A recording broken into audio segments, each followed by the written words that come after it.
So, ito pong taga-Galatia, guys. Good news o magandang balita tungkol kay Lord Jesus Christ ay sinimula ng ibahagi. Marami nang nagsimula na nag-evangelize yung mga apostles ni Lord, yung mga disciples niya. At nung tinanggap na din ng mga hindi mga Hodyo, guys, ay biglang sumulpot yung tanong na kailangan pa ba talagang sumunod sa batas ni Moises? Na yung mga binibigay ng Panginoon kay Moses, kung kailangan pa ba talaga sumunod. Dito mababasa natin sa Galatia din kung paanong dinefend ni Apostle Paul ang kanyang pagiging apostol at kung paano in-explain niya, talagang pinaliwanag niya sa mga tao na bakit hindi na kailangan pang sumunod. Ayaw na kasi talaga ni Paul na parang maging literal pa mag-isip yung tao. Gusto niya talagang mas malalim pa dun, yung spiritual na. At yung bagay, yung mga literal na bagay na yun na sinusunod ng mga tao, mga Israelita noon, gusto ng Panginoon na gagawin na, or the way mag-isip ng tao ay spiritual minded na. So dahil doon sa mga kuro-kuro nila, guys, napapatanong sila nun, nagkakaroon sila ng question, nagkakaroon ng parang banghayan o di kaya siguro di pagkaunawaan, kakaroon ng parang debate, so hindi talaga yun maiwasan. Kakaroon ng debate, kaya nga pinaliwanag ni Apostle Paul yung pagiging apostol din niya at kung yung way niya ng pagtuturo ay hindi talaga galing sa standard ng tao, kundi ito ay kapangyarihan ng Espiritu Santo ni Yeshua HaMashiach Yahweh Jesus Christ. So, gusto niya talagang maluwalhati ang Panginoon at para talagang mapasunod ang tao sa kung anong tamang doktrina, tamang paniniwala, para hindi ma-infect yung isip. Kasi nga, guys, katulad niyan, sa dami mong kasamahan as a born-again Christian sa simbahan, madami kang kasamahan sa simbahan, guys. Pero may mga tao dyan na hindi talaga ayon, sa yung mga sinasabi minsan, na may mga ideya sila na iba din sa'yo. So, may mga times din talaga na gano'n. Yung mga ganong katanungan, ako curious ang tao. At dahil doon, nagsisimula na yung debatehan, yung exchange ng ideas, yung opinion, may kasama pang Bible verses, mga ganon, di ba? At kaya yung ginagawa din talaga ng iba pang yung ibang mga religion, talagang nakikipag-debate sila, So iba naman yun, guys, parang gustong sabihin na tunay talaga sila. Hindi ang tao ang magpuproof na sila ay tunay, guys, kundi si Lord Jesus Christ. So basahin po natin sa Galatia 1, chapter 1. So mula kay Pablo na hinirang na apostol, hindi ng tao sa pamamagitan ng tao. So hindi daw ng tao sa pamamagitan ng tao. Hindi daw sa pamamagitan ng tao kaya nahinirang si Paul na maging apostol. Kasi very clear naman na si Lord Jesus Christ ang nakipag-usap kay Paul noong pupunta sana siyang Damascus, kundi ni Jesucristo at ng Diyos Ama na muling bumuhay kay Jesus. At mula sa lahat ng mga kapatid na kasama ko, pagbati sa mga iglesia sa Galatia. Sumainyo nawa ang kagandahang loob at kapayapaang mula sa Diyos Ama at sa ating Panginoong Jesucristo. Inialay ni Jesucristo ang kanyang sarili para sa ating kasalanan ayon sa kalooban ng ating Diyos Ama upang mahango tayo sa kasamaang naghahari ngayon sa sanlibutang ito. So si Lord po ang rescue. Si Lord po ay barko. Si Lord po ay mediator. Siya din ang tagapamagitan. At siya din talaga yung Savior, si Lord Jesus Christ. Ang pangalan niya ay Savior. So kung may Lord Jesus Christ ka, syempre, you're walking in the principle of Jesus Christ. Pero kung may mga ugali ka pang hindi pa kaaya-aya at hindi naman ugali ni Lord Jesus Christ, then you are not walking in the principle of Jesus Christ. Hindi sa Panginoon, kundi sa standard ng mundo, standard ng tao. Kaya po gusto po talagang explain dito ni Paul kasi madaming mga taong nag-aakusa sa kanya at madaming mga kuro-kuro na madami kasi siyang pinatay ng mga Hodyo dati na mga naniniwala kay Lord Jesus Christ. Kaya madami din talagang ayaw sa kanya, guys. So take note, guys, hindi mo lahat mapiplease ang mga hindi mo mapiplease ang lahat ng tao. Meron talaga yang magkokontra sa iyo. So, yun, inialay ni Hesus Kristo ang kanyang sarili para sa ating kasalanan. So, bakit pa ba kailangan natin paniwalaan pa yung pagsunod yung katulad nung kailangan pa mag-alay ka ng animals para lang mapatawad yung iyong mga kasalanan kung di ba, nagpakamatay naman si Lord Jesus Christ once and for all para sa kapatawaran ng mundo, ang mga kasalanan ng mga tao. At yung dugo na yun, ang siyang gagamitin, panligo natin, yun yung gagamitin natin na malinisan tayo sa lahat ng ating mga kasalanan.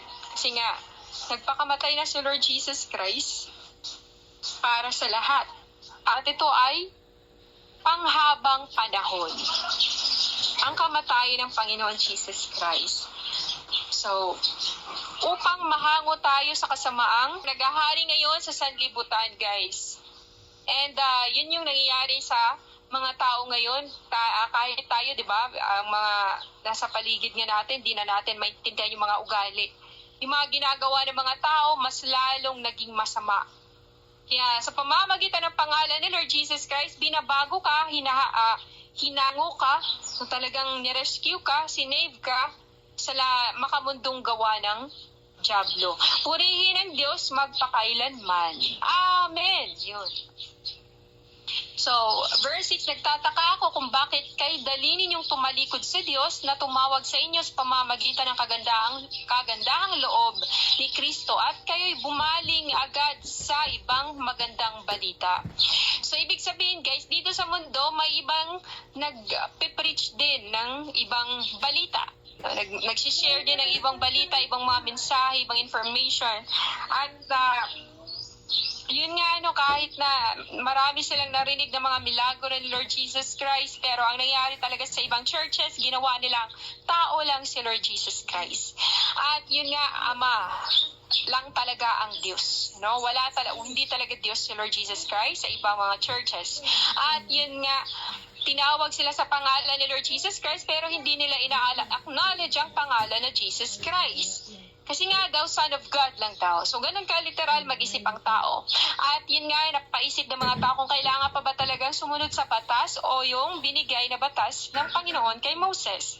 Yung literal na ginagawa, yung mga ritual na ginagawa para mapatawad ang kasalanan or kailangan pa ba talaga ng pare. Kaya yung nangyayari ngayon sa Katoliko din na kailangan mong magkumpisal para mapatawad ka sa iyong mga kasalanan, which is dapat direkta na kay Lord Jesus Christ. So yun nga, guys. Ang totoo ay wala namang ibang magandang balita, kaya nga lamang may mga nanggugulo sa inyo at nagsisikap na baguhin ang magandang balita ni Kristo. So sila, guys, ay ginugulo ang kanilang isip. Alam natin ang ating isip ay battleground. So ginugulo ng kalaban ang kanilang isip para makagawa sila ng mga maling mga paniniwala, mga maling information, guys. Nakakagawa sila nun para sila ginagamit ng kalaban para mang-infect at para magkaroon din ng division. Subalit kami, kahit kami o isang anghel mula sa langit ang mangaral sa inyo ng magandang balita na iba sa ipinangaral namin sa inyo, parusahan nawa siya ng Diyos. Di ba? Subalit kahit kami o isang anghel mula sa langit ang mangaral sa inyo ng magandang balita na iba. So, iba sa tinuturo ni Lord Jesus Christ. No? Kasi madaming nagdadala ng pangalan na Jesus Christ, pero sila pala ay kulto. Maraming tumatawag sa Panginoong Jesus Christ, pero sila pala ay kulto. Diba? Sila ay sumasamba sa iba pang mga Diyos at lumuluhod pa sa iba pang mga ribulto. Tumatawag sila sa Panginoong Jesus Christ, pero may mga ritual silang ginagawa. Mga ganon. Ritual na against sa kagustuhan ng Panginoong Jesus Christ. So, kumbaga parang ginawang shield ang pangalan na Jesus Christ sa lahat ng kanilang kasamaang ginagawa. Parang ginagamit nila na Church of Jesus Christ, pero iba pala yung ginagawa sa mismong loob ng simbahan na yon. May mga hidden agendas, mga ganun guys. So yun. At inuulit ko ngayon para sa harawan ng Diyos ang sino mang mangaral sa inyo ng magandang balita na naiiba kaysa tinanggap na ninyo. No? Ibig sabihin talagang susumpain ni Lord Jesus Christ ang sino mang mag-evangelize o namamahay-bahay na iba yung doktrina na hindi galing kay Lord Jesus Christ, na hindi si Lord Jesus Christ ina-acknowledge at hindi siya itinataas. Kaya kapag may nangangatok daw sa bahay ninyo, tapos hindi naman Jesus Christ ang bit-bit na pangalan o dala, o hindi naman Jesus Christ ang kanilang ibabahagi, guys, ay wag daw itong patuloyin, bagkus ito'y paalisin. Hindi naman yung tipong parang pinapaalis sa parang aso, pero yung tipong wag mong entertain. Huwag mo na lang hayaang pakinggan pa yung sasabihin nila. Kung wala ka din naman talagang, hindi ka pa handa talagang humarap or kasi wala kang bala, kasi hindi ka ready, hindi ka din nagbabasa ng Bible, so wag mo na lang din harapin. No? Or kung ang mas maganda, bigyan din sila ng warning na yung church ninyo ay nasa listahan ng Panginoon Jesus Christ, no? Nasa listahan sila, naka-warning sila sa Panginoon Jesus Christ. At yun nga, kung ano mangyayari sa kanilang leader, ganun din mangyayari sa kanilang mga members. At yun. Bakit ko sinasabi ito? Dahil ba sa nais kong mapuri ng tao, 'di ba? Kaya natin pinag-aralan ng Bible, guys. Kaya nga tayo nagbabasa ng Bible para malaman natin ang katotohanan, kung ano pa bang gusto ni Lord ipagawa, kung ano pa bang gusto ni Lord na ayaw nating gawin, kailangan nating iwasan, yung kung ano ba talaga pang ibang yung mga susundin natin, mga mga gusto ni Lord, yung mga alituntunin ng Panginoon Jesus Christ. At yun, nabubulol. Tapos yun nga, guys, ano ba ang mga bagay na nakakalugod sa mata ng Panginoon? Diba? Ano ba yung, kaya tayo nag-aaral ng salita ni Lord. So it's very useless kung nagbabasa ka ng Bible, tas iba naman yung mga pinagpipreach mo. Iba naman yung pinag-share mo sa mga kakilala mo. Yun nga, parang nagiging parang sa pangalan ka lang Christian or naniniwala kay Lord Jesus Christ, but sa status mo talaga sa spiritual, no, ay hindi ganoon. Hindi ganoon yung naging status mo. Tagilid ka kay Lord Jesus Christ, mga ganoon. Na naniniwala naman kay Lord Jesus Christ, o naniniwala ka nga, ang tanong, 'di ba? Tama ba yung pinagpipreach mo, ipag-evangelize mo, ay naayon ba sa gusto ng Lord Jesus Christ? Or tunay ba na Diyos ang gumagamit sa iyo, gumagabay sa iyo, tunay ba yan na Diyos, 'di ba? Kasi kung sasabihin mong tunay na Diyos, tapos sasabihin mo nasa katotohanan ka, si Lord Jesus Christ ang katotohanan. So ang bitbit mo dapat na pangalan ay Jesus Christ at hindi lang Ama. Kasi nga, paano ka makakapagpalayas ng dyablo kung, 'di ba? Hindi ka naniniwala sa pangalan na Jesus Christ na siyang nagpapalayas, ini-execute ni Lord, paano magpalayas ang dyablo, kung paano bumuhay ng patay, kung paano pagalingin ng may sakit sa pangalan yun ni Jesus Christ, hindi lang sa Ama, sa ngalan ni Ama, ikaw ay gumaling na, ganun, di ba? So, hindi yun walang power. Kaya yung mga prayer din, hindi din lahat talaga pinapakinggan ni Lord Jesus Christ. Lalong-lalo na kung puro lang Ama. Ama, amang ka. Ganun, no? Kasi madaming ama, madaming ama sa mundo, di ba? Ama mo sa physical. Tapos andyan pa si Satan, andyan pa ang Panginoon, Jesus Christ. At yun nga, gusto ni Lord specific pangalan na babanggitin. At talagang may address. Hindi ka lang basta-basta nagdarasal. Di porket nagdasal ka, yan na, powerful na yung mga prayer mo kahit sobrang haba. Di ba yung iba, ang galing nila magdasal. Ang haba-haba ng kanilang dasal. Tapos ang ending, wala naman palang laman. O di kaya walang power. Because walang Lord Jesus Christ. And mostly talaga sasabihin ng in Jesus' name, di ba? Gaganon-ganon lang. At madami namang mga tao may pangalan na Jesus. Kaya kailangan talaga kompleto. So, bakit ko ba sinasabi ito? Dahil ba nais kong mapuri ng tao? Para ba sabihin na magaling siya? Madami siyang alam? Talagang para ba sabihin na talagang ginagabayan siya ni Lord or what? No? Mapuri siya ng tao?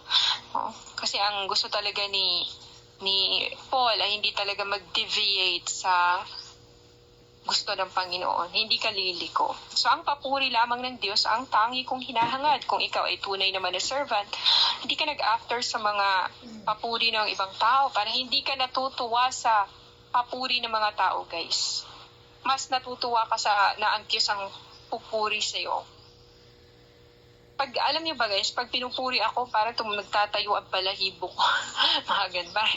Parang ayaw ko marinig mga ganun. So, ganun yung nararamdaman ko. Mas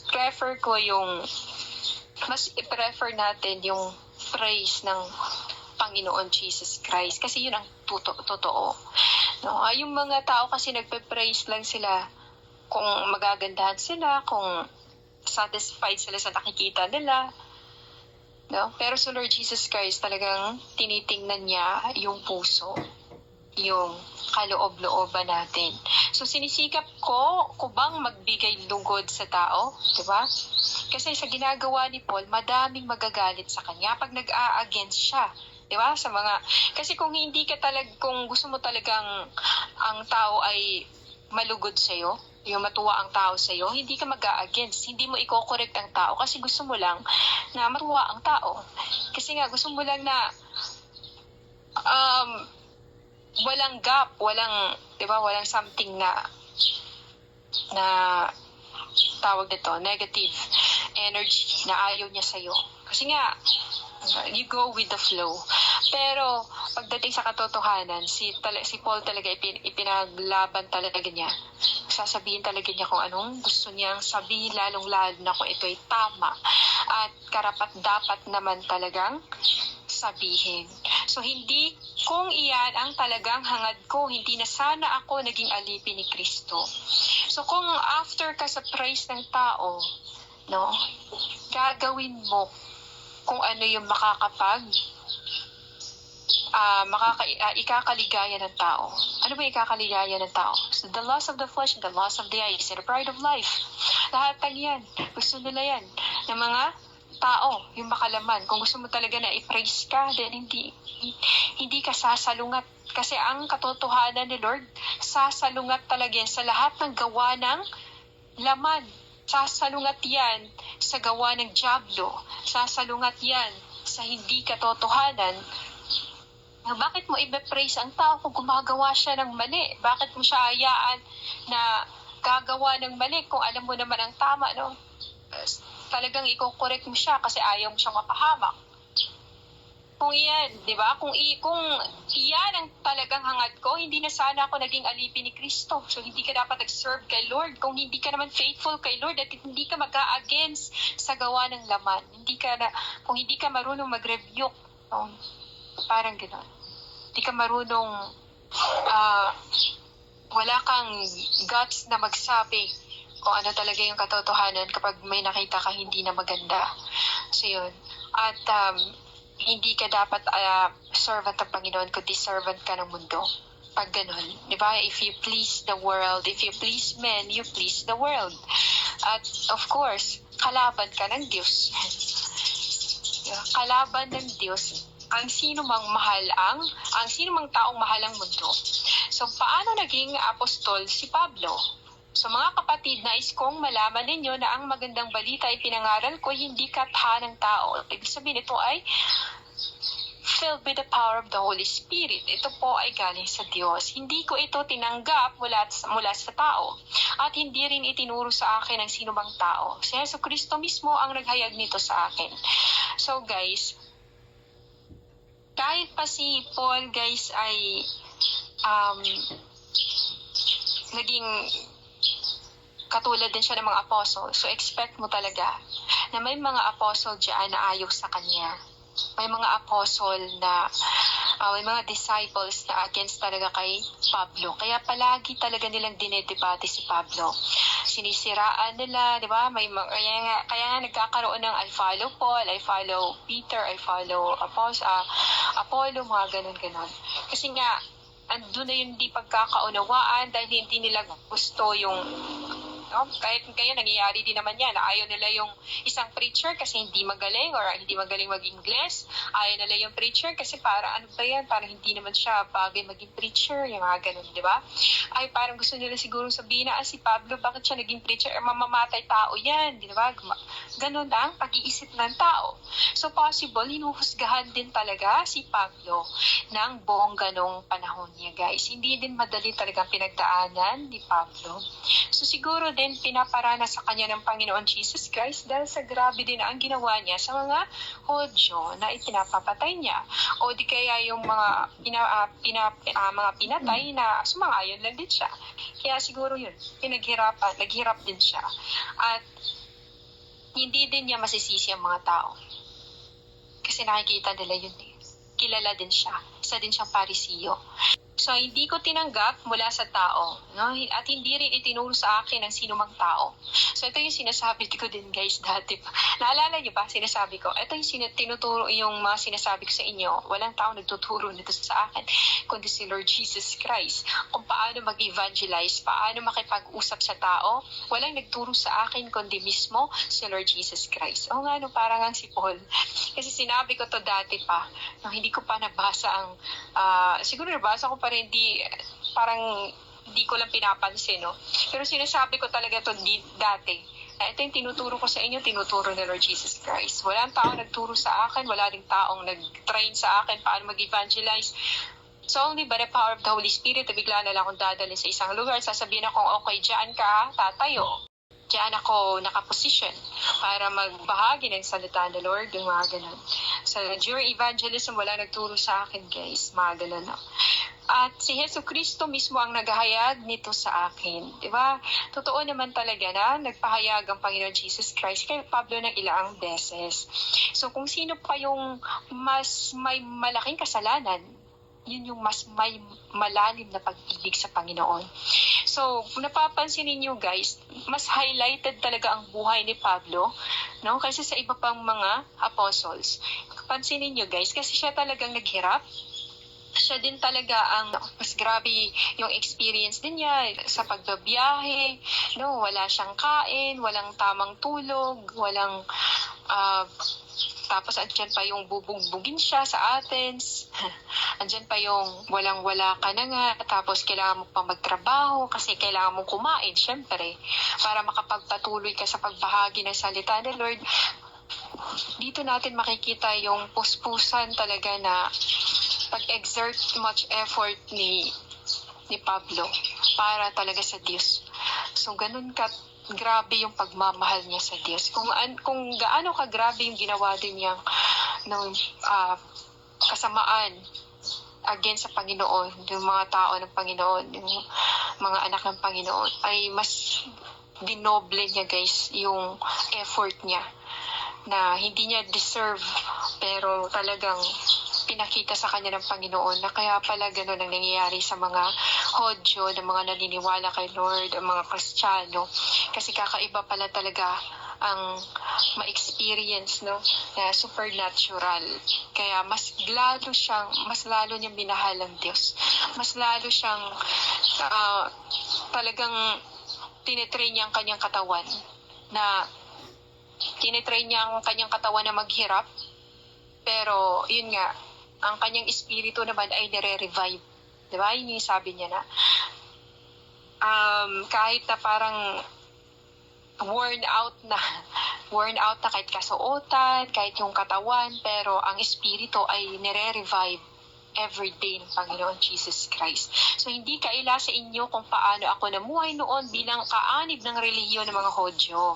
Walang awa kung inusig ang iglesia ng Diyos at sinikap na ito'y wasakin. So, siguro nakita ni Lord Jesus Christ na very devoted talaga ito si Paul sa kanyang religion na pamapapasukan. kagaya na lang ng mga Muslim guys, very devoted na, no? Ang grabe yung pagka-deboto nila sa fasting, tapos yung sa mali ka naman palang Panginoon nag-fast, parang ganon. So kung sila'y babaguhin talaga na Lord, grabe talaga, napaka-powerful ng prayer. At kung ganun ang tao na mga Kristiyano, tapos very devoted, sabay-sabay nagdasal, siguro grabe yung mangyayari sa ating kalaban. Grabe yung mangyayari kay Satan. At yun nga guys, grabe yung pag-uusig na ginagawa nila din kay Pablo. Kasi hindi din madali ang kanyang trabaho. So sa reliyon ng mga Hudyo, nakikitan ko ang maraming kasing edad ko, di ba? Sa reliyon ng mga Hudyo, ibig sabihin siya ay matalino. Ibig sabihin nun guys na sa pagiging parisiyon niya guys, nahigitan niya ang mga maraming kasing edad niya, na yung mga dalubhasa na mga tao na nahihigitan niya. Siguro matalino talaga siguro si Pablo. Sa reliyon ng mga Hudyo, nahigitan ko ang maraming kasing edad ko at ako'y lubhang masugid sa kaugalian ng aming mga ninuno. So, talagang napaka-familiar niya. Familiar siya guys sa mga ginagawa ng kanyang kanunuan. Talagang pinag-aaralan. Ngunit dahil sa kagandahang loob ng Diyos, pinili niya ako bago pa ako ipanganak at tinawag upang maglingkod sa Kanya. So guys, may purpose talaga bakit dinanas muna ni Pablo ang maghirap. Dinanas muna ni Pablo ang maging isang parisiyo. Dinanas muna ni Pablo yung pag-aralan yung mga buhay-buhay ng mga ninuno niya noong unang panahon, yung mga kaugalian, para makita niya yung kaibahan kapag binago na siya ng Panginoon. So, hindi dahil napakasama ng tao, iba na yung religion niya, no? Talagang walang-wala na siya. Or ano. Kasi talaga si Lord, very mysterious siya kung siya ay kumilos. At yun yung nangyayari guys kay Pablo. At yun, nang minabuti niyang ihayag sa akin ang kanyang anak upang maipangaral ko siya sa mga hintil. Hindi ako sumangguni sa sino mang tao. No? Ibig sabihin po, si Paul ay independent. Hindi po siya talagang nakasandal sa kahit na sinong tao. Kasi ang para sa kanya, ang sasandalan lang niya ay ang Panginoon Jesus Christ. Kasi wala namang tumulong sa kanya, wala din namang ibang nagpakita ng katotohanan, kundi ang Panginoon Jesus Christ. Kaya ganun katindi ang kanyang paniniwala, pananampalataya, pagtiwala sa Panginoon Jesus Christ. Kaya kahit itong nagbabiyahe siya guys, nung mag-isa lang din talaga si Pablo. Minsan iniiwanan pa siya. So parang tayo yun, no?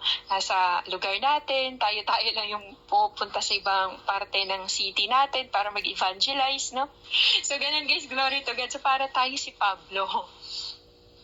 Tapos minsan iniiwanan pa kasi ayaw sumama sa kanya, no? Mas prefer paggawin ng isang bagay o mas prefer gawin ang makinig na lang sa iba na, oy, baka ma-infect ka pagkasama mo siya, mga ganun-ganun, na?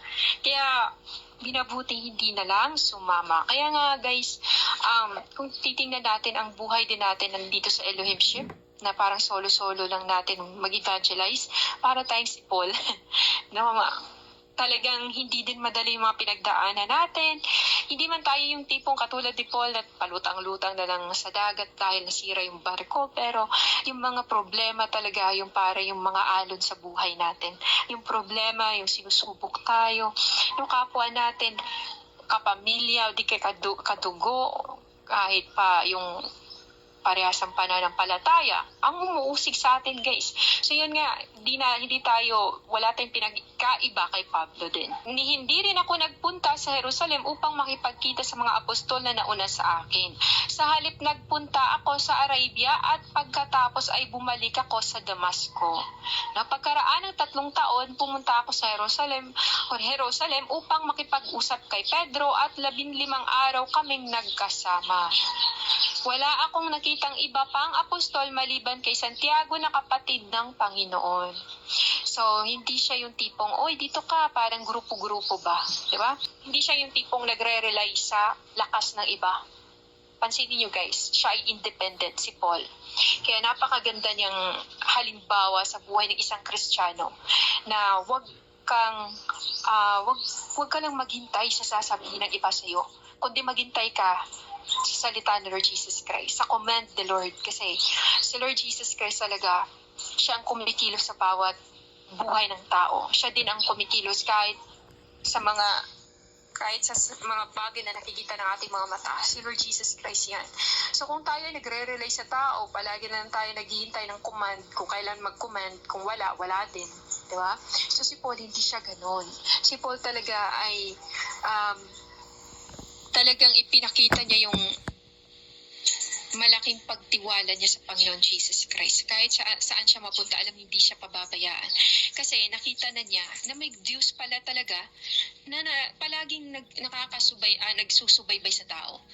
Nung nagpakita sa kanya, imagine sa daming tao, sa daming Hudyo na pumapatay, pero si Paul ang pinakitaan ng Panginoon Jesus Christ. Imagine that, guys. So, napaka-bless natin, guys, na ganun yung ginawa ng Panginoon sa buhay natin. Na isa tayo sa mga bato, sa daming buhangin sa mundo, isa ka dun sa kumikinang na tinitingnan ni Lord Jesus Christ. Na sa mata ng mundo, para kang wala lang, para kang isang mababang klaseng tao, pero sa mata ng Panginoon, ikaw pala'y kumikinang. At ikaw yung pinupulot, ikaw yung ginagamit, ikaw yung magre-reach out ng iba pa. Pero galing ka sa wala, yung tipong wala ka, hindi mo expect na gagamitin ka pala ng Panginoon Jesus Christ. Ang akala mo na magtatrabaho ka, magiging magulang ka lang, pero yun pala, gagamitin ka pala ng Lord Jesus Christ, hindi mo namamalayan, inuunti-unti ka na. So ganun po yung si Lord Jesus Christ works in mysterious ways. So yun yung nangyayari sa kanya, guys. Totoong lahat ang isinusulat ko sa inyo, alam ng Diyos na hindi ako nagsisinungaling, di ba? May times na pag nagsabi ka, hindi maniniwala sa'yo kahit kapwa mo believers. Kahit kapwa mga warrior di ba? Ang gusto lang nilang pakinggan yung kanila. Kasi akala nila talaga sila na yung pinaka-special sa mata ni Lord Jesus Christ. Sila na yung ginagabayan, sila na yung kinakausap, etc. At ikaw, bago ka lang, wala kang alam. Parang, diba, hindi ka nga nagbabasa, hindi ka nga nag-fasting. So, bakit kita paniniwalaan? Parang ganun sila, guys. So, hindi nila alam, guys, na hindi sa fasting, bakit nakikipag-usap si Lord? Hindi dahil sa prayer mo, kaya nakikipag-usap si Lord. Kundi dahil sa simplicity ng puso. Dahil sa puso mo yun, tinitingnan ng Lord Jesus Christ. Not because you fast for a very long time, for a very, very long hours. Kaya ka kinakausap, hindi sa effort ng tao, kaya sa Lord kumikilos, guys. Tandaan natin, guys, wala pa tayo sa mundo, andyan na si Lord Jesus Christ. Nag-exist na siya, di ba? Kaya wala talagang gawa ng tao, no? Walang gawa ng tao talaga na makakapagpakilos sa Panginoon Jesus Christ. Lahat ng yun ay gawa ng banal na Espiritu ng Lord Jesus Christ. So bakit nga ba dinidinig ni Lord Jesus Christ ang ating panalangin, guys? It's because sa pangalan ni Lord Jesus Christ. Bakit nga ba dinidinig ni Lord ang ating prayer fasting? Dahil ba ikaw ay hindi kumain? Nagsakripisyo ka? Hindi dahil doon. It's because of the power of the Holy Spirit of God na nasa puso ng tao na tinitingnan ng Lord Jesus Christ. Hindi sa effort natin, kundi yung sa puso natin na mahal natin ang Panginoon. Sa simpleng love mo lang si Lord Jesus Christ, very deep yung love mo, ay madami ka na makikitang supernatural. No, hindi sa effort, kaya pinapakitaan ng tao. It's by the power of the love of Jesus Christ, Yeshua HaMashiach. Pagkatapos pumunta ako sa ibang lugar, sa Syria at sa Cilicia, guys, imagine, itong mga lugar na binabanggit ay mga unbelievers. Pumunta agad siya doon. Siguro may mga Hodyo pero na-convert na into ibang religion o naging Muslim na. Pero hindi talaga siya yung naghintay pa sa kanyang mga kasamahan na darating sila, magsasabay-sabay pumunta. Hindi siya ganun, guys. Iba siya. Si Paul talagang dinadala na lang siya bigla ng banal na Espiritu ng Lord Jesus Christ. Hindi siya yung tipong naghihintay pa sa iba. Nakarating lamang sa kanila ang ganitong balita. Ang dating umuusig sa atin ay nangangaral na ngayon ng pananampalatayang dati sinikap niyang wasakin. Diba? Itong kasabihan na to, guys, na ang dating umuusig sa atin ay nangangaral na ngayon ng pananampalatayang dati sinikap niyang wasakin.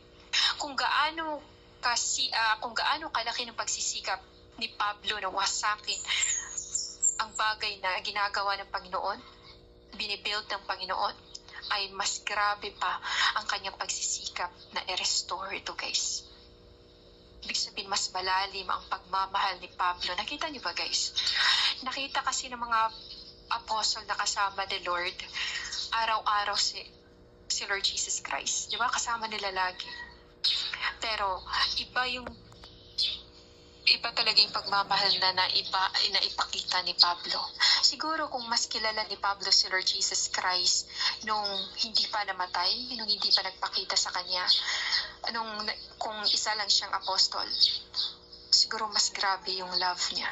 Ngayon pala nga, di ba? First time lang niyang ma-experience yung liwanag na yun na nabulag siya, binulag siya. No, sa part natin is nabulag as literal na bulag, pero hindi pala yun. Siya pala'y binalot ng liwanag. Di ba? Kaya nagkaganon ang kanyang mata. Binalot siya ng liwanag ng Panginoon. Pero sa atin ang pagkakaintindi, siya ay nabulag. Literal na nabulag, pero hindi pala, guys. Napuspos siya ng liwanag ng Panginoon. Kaya't nagpuri sila sa Diyos dahil sa akin. Di ba? Yung taong mamamatay tao, yung taong grabe yung ginawa kasalanan, hindi mo talaga ma-expect na bigla na lang ganun, no? Biglang mangangaral, biglang mag-evangelize. Napaka-bless ng tao na hinango ni Lord Jesus Christ mula sa karumihan. No? Kaya't nagpuri sila sa Diyos dahil sa akin. No, dahil sa pinakita ni Pablo na pagmamahal sa Diyos, ay gusto ko din mag-save kasi sinave ako ni Lord. Kinausap ako ni Lord. Kahit hindi ko siya nakikita, but I believe. Diba? Kaya dahil sa pagmamahal mo sa Diyos, gusto mo din na ibahagi yung love na yun sa iba. Kasi gusto mo din maging katulad kay Lord, na mag-save ng kaluluwa. No? So, hindi man tayo makakapagpabago ng tao kasi hindi man instant ang pagbabago. Guys, it's a process. Dadaan pa yan sa matinding test. No? Kung hindi ka talaga susuko, talagang, syempre, mananalo ka, magtatagumpay ka talaga. Sabi nga na Lord, whoever will endure to the end will be saved. Yung sabi ni Lord Jesus Christ, hindi guarantee talaga dito na pa-easy-easy na buhay, guys. Kaya, kahit nga yung pagtatanim, di ba? Pagtatanim, pahirapan pa nga eh. Di ba? Pag isa kang magsasaka, talagang napaka-pasensyoso mo na hintayin pa kung kailan mamunga yung tinanim mo, di ba? May iba nga, hindi na talaga tumubo. Hindi tumubo yung iba. So yung tinitingnan na Lord yung pasensya ng tao. Pasensya sa mga trials na suliranin mo sa buhay. Tinetest ka na Lord Jesus Christ every single day. Kahit sa words, actions, emotions, feelings mo, isip, battleground, di ba? Tinetest ka every single day. So, as a Christian, pagkatanggap mo kay Lord, you're walking sa narrow path. Bakit narrow path? Kasi madaming tatanggalin sa'yo na nakasanayan mo. Na parang maninibago ka. Diba?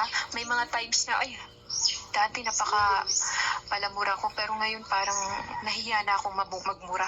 Parang nahihiya na ako, parang ayaw ko na magmura. Ganon. May mga times na, bakit mainitin ko dati, parang unti-unti na parang ayaw ko nang magalit, parang wala na, tinatanggalan ka na ni Lord.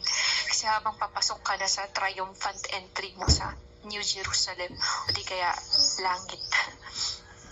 Habang pumapasok, di ba natin nakikita, guys, kasi dito, yun lang yung nakikita natin, yung bahay natin, every corners ng bahay natin, nakikita natin, mga puno, mga tao, yun lang. Pero hindi mo nakikita sa spiritual, ikaw pala'y lumalakad, tinatanggalan ka na nililinisan ka na ng Panginoon habang papasok ka sa langit. Lalong-lalo na kung papalapit na ang rapture. Kaya tinatanggalan ka na, binibihisan ka na, ano bang kulang sa kanya? Ephesians 6. Diba yung full armor of God? Tinatanggalan ka na ng hindi maganda. Kasi isasapa ka na sa labanan.